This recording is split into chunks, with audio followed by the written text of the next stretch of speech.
U.S. Border Czar Tom Homan says misinformation is dividing the North Country after a federal visit to a town of Hounsfield Farm 2 weeks ago. It made Sackett's Harbor ground zero for an immigration debate. Tonight, our one-on-one with Homan, who hopes the community can heal.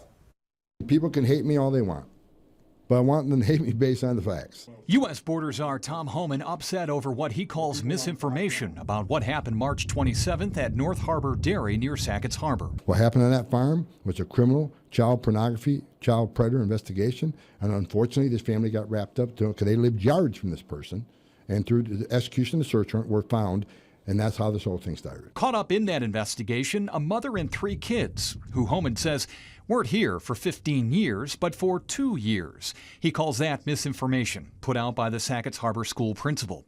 Homan also pushed back on stories that the children were handcuffed. No 3rd grader was ever handcuffed. That's ridiculous. It's against policy. The family was taken to Texas, and many people didn't understand why. Why Texas? That's the only family residential center we have right now. We had one in Pennsylvania at the time, but it's closed.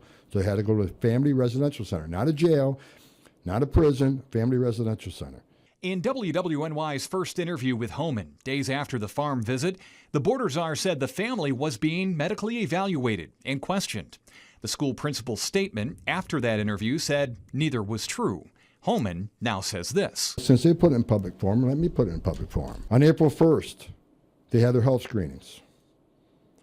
On April 2nd, they had a mental health review, but they refused to cooperate that review. On April 4th, they were interviewed by the Homeland Security Special Agent. Not only by the case agent, they're also interviewed by the forensic interview specialist on that date. And they were released April 6th. I admire the principal's caring for her students. That's admirable. But facts matter. And I think the misinformation pushed out by several people up here caused a rift in the community that didn't need to be. The family was released a day after a rally drew 1,000 people to Sackett's Harbor, calling for the family's release. Homan says the protest had nothing to do with the ICE agent's decision to release the family. It did, however, tell the public where Homan owns property. That's called doxing. It has happened here and at his Virginia home. There is a criminal investigation been opened.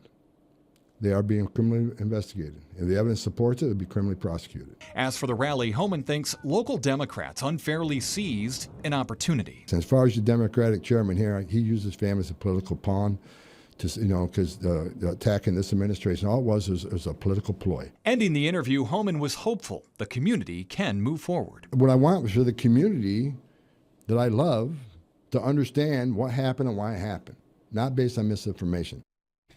The local Democrat Party had no comment tonight. Separately, I reached out to school officials who elected not to comment today. And lastly, many have wondered, where's the father? Homan said in the interview they believe he is on the farm but couldn't be found when the mother and 3 kids were taken. My nearly 30-minute interview with Tom Homan, a 7 News Extra. Find it on our website at WWNYTV.com.